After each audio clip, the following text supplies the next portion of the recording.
friends don't dance, and if they don't dance, well, they're no friends of mine. Wednesday night started during the election, and it's just continued on. Oh, by the way, update. So I just posted my clip of me talking about Mark not shouting me out. Milo called back in and told me on YouTube he gives me a shout out to 453 Mark. Thank you, Milo. I'm still posting. I still stand by what I said, Milo. Thank you for doing that, Milo. I appreciate you very much. But let's go to Carolyn Bordeaux. She's on with me every Wednesday night, breaking down the politics of the day. She is a former congresswoman out of Gwinnett County. She's a Democrat, and I love having her on. I love to have these conversations with her. Good evening, my sister. Hello. Good to be on. Yes, ma'am. So last night, you Democrats, had some interesting elections in New York City. I started my show with it. Break them down from your perspective. Sure. So what you had was a real triumph of the Mamdani, Mayor Mamdani, the mayor of New York. So the Democratic Socialist wing of the party, they won several congressional races. And not all of them, though. There was a race in the Upper West Side. Actually, my husband's family is from that area. Yep. And so Michael Lasher won there, and he's more of the middle of the road problem solver type, super liberal. Of course, he's from New York, right? But we're in the middle of the road. But other than that, Mamdani had a big night, and a lot of socialists, the Democratic Socialists won. And so I talked to several of my friends that grew up or still live on the Upper East Side, actually, and many of them said Lasher won primarily because he had been involved in city and state politics for so long that people, and he worked for Jerry Nadler, so the district knew him because he had been in the district with Jerry Nadler. But you're right, he had deep roots. You're right, he had deep roots in that area. So talk about. Are the Democrats making a mistake with the Democrat Socialists? I started my show off saying I'm not a socialist. Obviously, I'm not a socialist. But if capitalism is failing people will, working class people, poor people, will look for something else. Yeah, I think that's probably true. I would say that the challenge here is, when you look at who these candidates actually are, they are they're really kind of the college-educated radicals who kind of claim to be for the working people. And so I just, I have a hard time. They're not my part of the party, right? Right, of course. They're not really where That's why I wanted you to talk about it. The thing that bothers me the most, and I would say, I have similar problems on the Republican side. You saw Bill Cassidy, John Cornyn, some really nice folks who worked across the aisle go down, which is very upsetting to me as well. But the problem is the ideas that they're putting out there. Mamdani wants, free buses, free childcare, free grocery stores, rent control. All of these are policies that, to my mind, have been thoroughly litigated in the 20th century, and they didn't work. We saw they didn't work.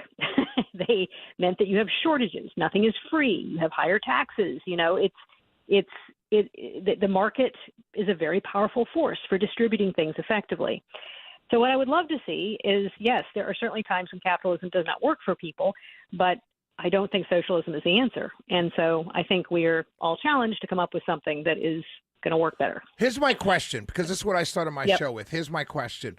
Do you think that both parties are suffering from what I'm seeing from the voters, regular voters, not people like you and I who are insiders, who can be defined as insiders, but do you think both parties are suffering from we haven't done anything for the people we represent, which is why the radicals, the Cassidys are kicked out. The Masseys are kicked out.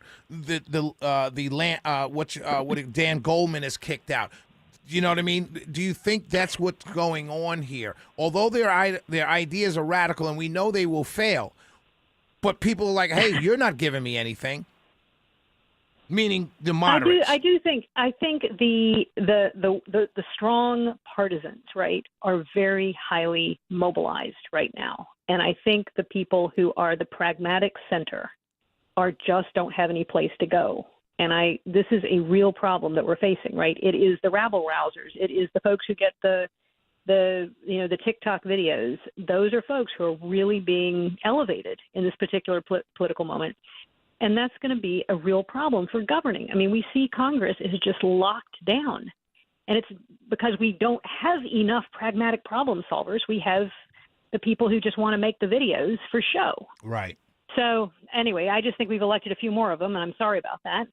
They're going to get to Washington and find they have no ability to do anything. So there's that. So it's just infuriating. I want to see problem solvers. I want to see people who can work across the aisle. You know, that's what I'm looking for. How do you? So, but how do people like? Because I'm the same way as you. I mean, we're gonna pivot to. It's a great time to pivot to. I went and endorsed John Ossoff for Senate, and got murdered on social media. But how do we get to that place where and primarily my endorsement of him was because I saw him as someone who's trying to fix the problems. And that's why I did it. He's talking about the things that are relevant to Georgians. He's talking about the things he's trying to fix problems. But how do you how do you break through to people to get them to understand throwing bombs is not a way of governing? Yeah. I mean, rhetorical bombs, verbal bombs. That's right. That's right. I just think we have to be more mature about who we support. And in the end, right, it does shine through in certain ways. You know, I would say Governor Kemp, right? I don't agree with him on many issues, but he's very popular. Why is he popular? He's popular because he focuses on the problem-solving aspects of things. He doesn't let himself be pulled down by some of the really ultra-partisanship. And, you know, those kinds of things, they do pay dividends. I do think our elected officials need to recognize that people really do value that kind of bipartisanship. They really do value this sort of focus on real problem solving for people. And then we as voters have to make sure that we support the people who put the tough ideas, put the tough bills on the table, and are willing to take those kind of chances. People like you, who are willing to reach across the aisle and endorse people who, might not be 100% aligned with everything. So at any rate, I think that's our only way through, is for all of us who care about those kinds of things to really be disciplined about how we're voting and how we're organizing ourselves. Should we challenge on the Democrat side? Are you guys are the Democrats challenging the Democrat socialists? Do you know how do you challenge the Democrat socialists? Well, yeah. I mean, there are there are different types of groups that have been forming to try to do that. Right now they have not particularly caught fire, which is one of the, I don't know what it's going to take. I think there's a way to do it, but you have the Blue Dog Caucus in Congress. Was a group that I was affiliated with. Right. It was, very much about supporting the moderate and problem-solving Democrats. And, they are continuing to weigh in and try to have an impact. Here's a really interesting race that we should all watch is the one in Michigan. There's a Democratic primary in Michigan, which has a guy named Abdul El Sayed running against Haley Stevens. And that is like this real, Democratic socialist up against the really mainstream moderate. And so who's the Democrat socialist? The Abdul guy? That's Abdul El. Yeah. Yeah. Okay. And that's a very. Is that a heavily Muslim district? No, this is the Senate. Senate. Senate. This is the statewide Senate. Okay.